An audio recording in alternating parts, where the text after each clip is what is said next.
نحمد ونصلی علی رسول الکریم اما بعد اعوذ باللہ من الشیطان الرجیم بسم اللہ الرحمن الرحیم انا ارسلنا نوحا الی قومه ان انذر قومک من قبل ان یاتیہم عذاب علیم قال یا قوم انی لکم نذیر مبین ان اعبدوا اللہ واتقوہ واتیون یغفر لکم من ذنوبکم ویؤخرکم الی اجل مسمی ان اجل اللہ اذا جاء لا یؤخر لو کنتم تعلمون قال رب انی دعوت قومی لیلا ونہارا فلم یزدہم دعائی الا فرارا وإني كلما دعوتهم لتغفر لهم جعلوا أصابعهم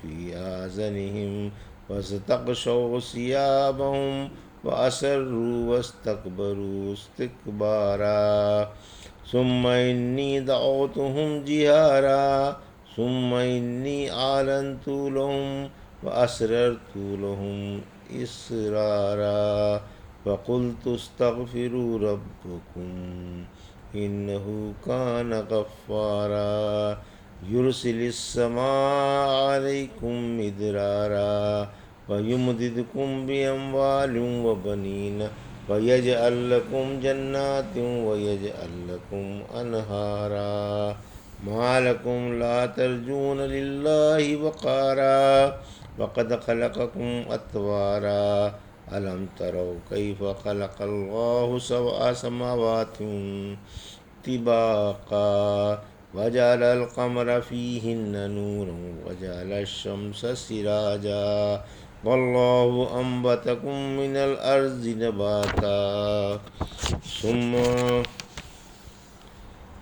يعيدكم فيها ويخرجكم إخراجا والله جعل لكم الأرض بساطا لتسكنوا منها سبلا فجاجا۔ ابھی آپ نے سورہ نوح کی آیت 1 سے 20 کی تلاوت سماعت فرمائی۔ بترتیب مصحف یہ 71ویں اور بترتیب نزول بھی 71ویں ہی سورہ ہے، اور یہ مکی سورہ ہے۔ اس میں 28 آیتیں اور 2 رکوع ہیں۔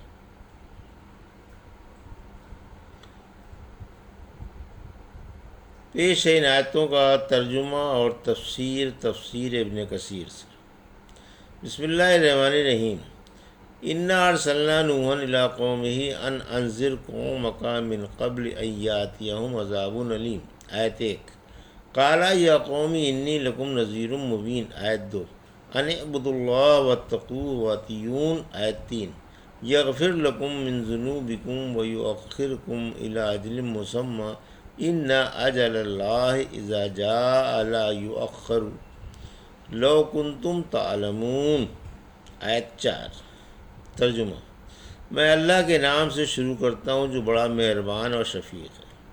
بے شک ہم نے نوح کو ان کی قوم کے پاس رسول بنا کر بھیجا کہ تم اپنی قوم کو اس سے پہلے کہ ان پر دردناک عذاب آ جائے ہوشیار کر دو۔ فرمایا اے قوم، میں تمہیں ایک ظاہر خطرے کی خبر دے رہا ہوں جس سے بچنے کی یہی صورت ہے کہ اللہ ہی کی عبادت کرو، اسی سے ڈرو اور میرا کہنا مانو۔ اللہ تمہارے گناہ بخش دے گا اور تمہیں ایک خاص وقت تک چھوڑ دے گا۔ یاد رکھو جب اللہ کا مقررہ وقت آ جاتا ہے تو پھر موقف نہیں کیا جاتا۔ کاش تمہیں اس بات کا یقین ہو جائے۔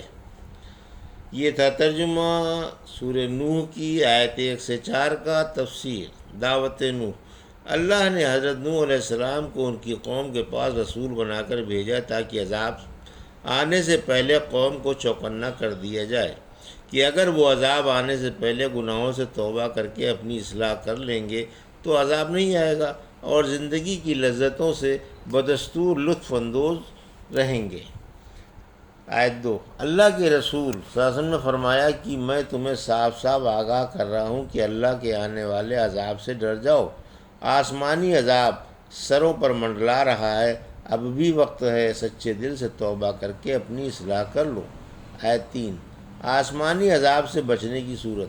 آسمانی عذاب سے بچانے والی تین چیزیں ہیں: توحید و عدم شرک، خشیت الہی و گناہوں سے پرہیز، اور رسول وقت کی فرما برداری۔ آیت 4، یعنی اگر تم میری رسالت مان کر میرا کہنا مانو گے تو اللہ تمہارے بڑے بڑے گناہ جن کی وجہ سے تم عذاب کے مستحق بن چکے ہو تھے معاف فرما دے گا، اور تمہاری عمروں میں برکت عطا فرمائے گا، اور آنے والا خطرناک عذاب تم سے ہٹا دے گا۔ قال ربی انی دعوت قومی لیلا و نہارا، آیت 5، فلم یزدہم دعائی الا فرارا، آیت 6، وانی کلما دعوتہم لتغفر لہم جعلوا اصابعہم فی آذانہم واستغشوا ثیابہم واسروا واستکبروا استکبارا، آیت 7، ثم انی دعوتہم جہارا، آیت 8، ثم انی اعلنت لہم واسررت لہم اسرارا، آیت 9، فقلت استغفروا ربکم انہ کان غفارا، آیت 10، یرسل السماء علیکم مدرارا، آیت 11، ویمددکم باموال وبنین ویجعل لکم جنات ویجعل لکم انہارا، آیت 12، ما لکم لا ترجون للہ وقارا، آیت 13، وقد خلقکم اطوارا، آیت 14، الم تروا کیف خلق اللہ سبع سماوات طباقا، آیت 15، وجعل القمر فیہن نورا وجعل الشمس سراجا، آیت 16، واللہ انبتکم من الارض نباتا، آیت 17، ثم یعیدکم فیہا ویخرجکم اخراجا، آیت 18، واللہ جعل لکم الارض بساطا، آیت 19، لتسلکوا منہا سبلا فجاجا، آیت 20۔ ترجمہ: بولے اے رب، میں نے اپنی قوم کو دن رات توحید کی طرف بلایا، مگر وہ میری دعوت سے اپنے بدکنے میں بڑھتی ہی گئی۔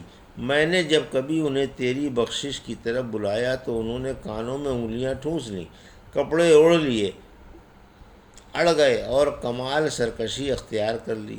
پھر میں نے انہیں پکار پکار کر توحید کی دعوت دی، اور ان سے زور زور سے بھی کہا اور چپکے چپکے سے بھی کہ اپنے رب سے معافی مانگ لو، یقین مانو وہ خوب بخشنے والا ہے، تم پر خوب برستے ہوئے بادل بھیج دے گا، تمہیں مال و اولاد میں برکت دے گا، تمہیں باغ دے گا اور تمہارے لیے نہریں جاری کر دے گا۔ تم پر کیوں پتھر پڑ گئے؟ کیوں اللہ کی بزرگی نہیں مانتے، حالانکہ اس نے تمہیں مختلف حالتوں سے پیدا کیا؟ دیکھتے نہیں اللہ نے کس خوبی سے اوپر تلے آسمان بنا دیے اور ان میں چاند کو نور اور سورج کو چراغ بنا دیا ہے۔ اللہ نے تمہیں زمین میں ہی سے پیدا کیا ہے، پھر اسی میں لوٹا دے گا اور اسی سے دوبارہ پیدا کر دے گا۔ اس نے زمین کو تمہارے لیے فرش بنا دیا ہے تاکہ تم اس پر چوڑی چکلی راہوں میں چلو پھرو۔ یہ تھا ترجمہ آیت 5 سے 20 کا۔ تفسیر: قوم نوح کی شکایت، آیت 5 سے 7۔ اب نوح علیہ السلام اپنی قوم کی شکایت اللہ کے پاس لے آئے۔ ایک طویل مدت تک تو ایذا پر صبر کرتے رہے، مگر اب پیمانہ چھلک پڑا۔ 950 سال تک قوم کو اللہ کے قانون کی دعوت دی، راہ پر لانے کے ہر ممکن جتن کیے، ہر طرح سمجھایا بجھایا اور ہر تکلیف برداشت کی، مگر قوم اسی غلط راہ پر اڑی رہی اور بتوں کے آگے پڑی رہی۔ آخر تنگ آ کر اللہ سے شکایت کی کہ اے رب، تو خوب جانتا ہے میں نے تبلیغ میں کوئی کسر اٹھا نہیں رکھی، ہر تکلیف سہ کر قوم کو دن رات سمجھایا اور تیرے قریب لانے کی سرتوڑ کوشش کی، مگر افسوس قوم اپنی ضد پر اڑی رہی۔ میں انہیں قریب لانا چاہتا مگر یہ اور دور ہٹ جاتے، میں چیخ چیخ کر دعوت توحید و طاعت دیتا مگر یہ اور شرک و کفر پر پل پڑتے۔ آخر میں نے ان سے کہا، دیکھو سمجھ سے کام لو اور رب کا کہنا مانو، جب تم رب کے فرما بردار بن جاؤ گے تو وہ تمہارے گناہ معاف فرما دے گا۔ لیکن ہزار افسوس، ان بے ایمانوں نے میری نصیحت کو سننا بھی گوارا نہیں کیا، کانوں میں انگلیاں ٹھونس لیں اور منہ پر کپڑے ڈال لیے تاکہ نہ میرا چہرہ دیکھیں اور نہ میری بات سنیں۔ قریشی بھی کافر بھی قرآن و حدیث سننا گوارا نہیں کرتے تھے اور اس طرح کانوں میں انگلیاں ٹھوس لیا کرتے تھے۔ آیت 10 و 11، آیت 8 و 9، یعنی میں نے بھرے مجمع میں زور زور سے کھلم کھلا توحید کی دعوت دی اور فردن فردن انتہائی میں بھی سمجھایا تاکہ کسی طرح راہ پر آ جائے اور نار جہنم سے بچ جائے۔ آیت 10-11، توبہ سے تمام گناہ معاف ہو جاتے ہیں۔ میں نے کہا تم اپنی ان ناشائستہ حرکتوں سے باز آ جاؤ اور اللہ کی طرف رجوع کرو، کیونکہ اگر گنہگار نادم ہو کر اللہ سے توبہ کرتا ہے، اللہ اس کی توبہ قبول فرما کر گناہ معاف کر دیتا ہے۔ گو شرک ہی کیوں نہ ہو، وہ بڑا غفور رحیم ہے، اس کی فرما برداری سے وقت پر بارش ہوگی اور روزیوں میں برکت ہوگی۔ عمر کی دعائے استسقاء۔ ایک دفعہ عمر رضی اللہ عنہ بارش کی دعا مانگنے کے لیے ممبر پر چڑھے اور یہی آیت پڑھی اور اللہ سے گناہوں کی معافی بھی مانگی اور استغفار کی آیتیں پڑھی۔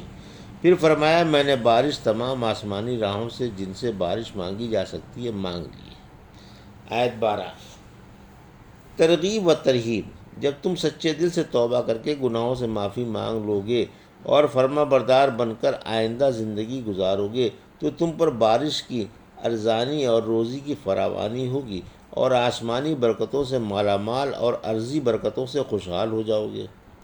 بہار ہی بہار ہوگی، جانوروں کے تھن دودھ سے بھرپور رہیں گے، گھاس کی افرات اور دودھ کی بہتات ہوگی، مال و اولاد میں برکتیں اور چاروں طرف نعمتیں ہی نعمتیں ہوں گی، پھلوں کی بھرمار اور بکثرت پیداوار ہوگی، جگہ جگہ آب رواں ہوگا اور نہروں اور چشموں کا دلخوش کن سما ہوگا۔ یہاں تک تو آپ نے رغبت دلائی تاکہ وہ چیزوں کی محبت اور لالچ کی وجہ سے اللہ والے بن جائیں، آگے ڈراوے ہیں۔ آیت 13، یعنی تمہاری عقلوں پر کیوں پردے پڑ گئے ہیں؟ کیوں اللہ کی عظمت سے غافل اور اس کے جلال و سطوت سے جاہل بن گئے؟ کیوں اس کی شان و عظمت نہیں مانتے اور کیوں اس کی شان و سطوت سے بے خوف ہو؟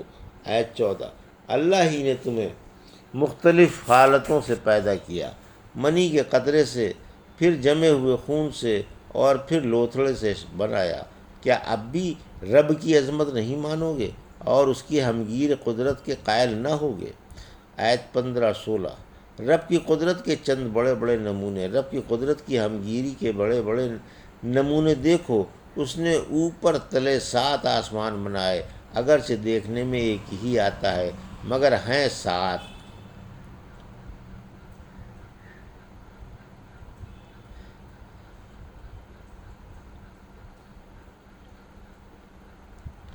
علم حیت کا خلاصہ۔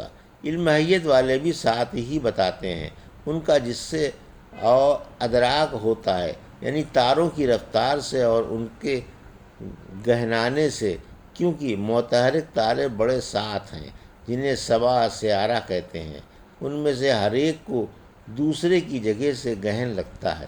قریب ترین سیارہ چاند ہے جو دنیوی آسمان پر ہے، چاند اپنے اوپر والے تاروں کو گہن لگاتا ہے۔ فلک دوم میں عطارد، سوم میں زہرہ، چہارم میں سورج، پنجم میں مریخ، ششم میں مشتری اور ہفتم میں زحل ہے۔ باقی تاروں کو ثوابت کہتے ہیں جو فلک ہفتم میں ہیں۔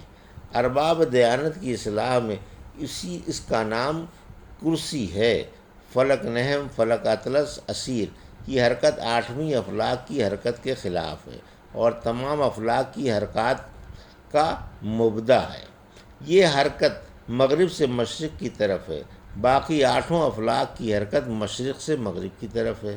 افلاک کے ساتھ باقی تمام تارے بالتبع گھومتے ہیں، لیکن سبا سیارہ کی گردش اپنے اپنے فلک کی گردش کے خلاف ہے، یعنی مغرب سے مشرق کی طرف ہے۔ ہر سیارہ اپنے آسمان کی مسافت اپنی حیثیت سے طے کرتا ہے۔ چاند کا دورہ 1 ماہ میں، سورج کا دورہ 1 سال میں اور زحل کا 30 سال میں پورا ہوتا ہے۔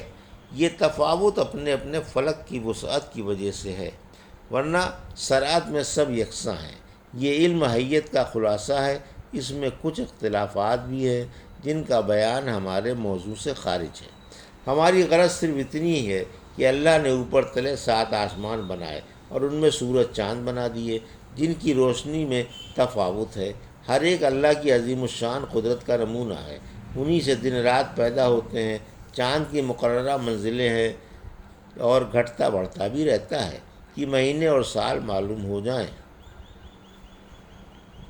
آیت 17، یعنی اللہ نے تمہیں مٹی سے پیدا کیا جس طرح زمین سے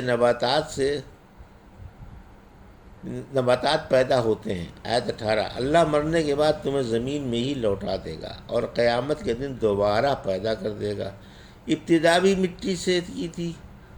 آیت 19-20، اللہ نے تمہارے آرام کے لیے زمین پھیلا دی، کھینچ دی اور ٹھہرا دی اور سر بفلک پہاڑوں کی مضبوط میخیں اس میں ٹھونک دیں تاکہ تم زمین پر ٹھہر سکو، گھر بنا سکو اور جہاں چاہو چل پھر سکو۔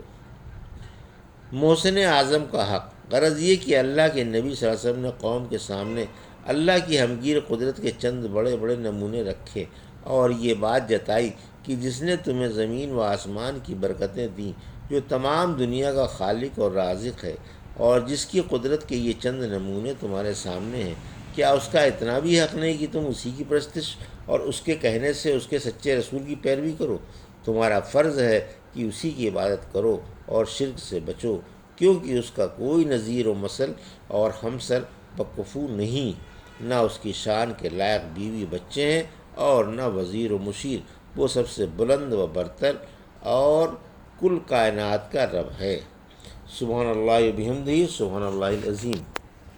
یہ تھا سورہ نور کی آیت 1 سے 20 کا ترجمہ اور تفسیر جو بھی آپ نے سماعت فرمائی۔ بارک اللہ لی و لکم فی القرآن الحکیم ونفعنی وایاکم بآیات الذکر الحکیم۔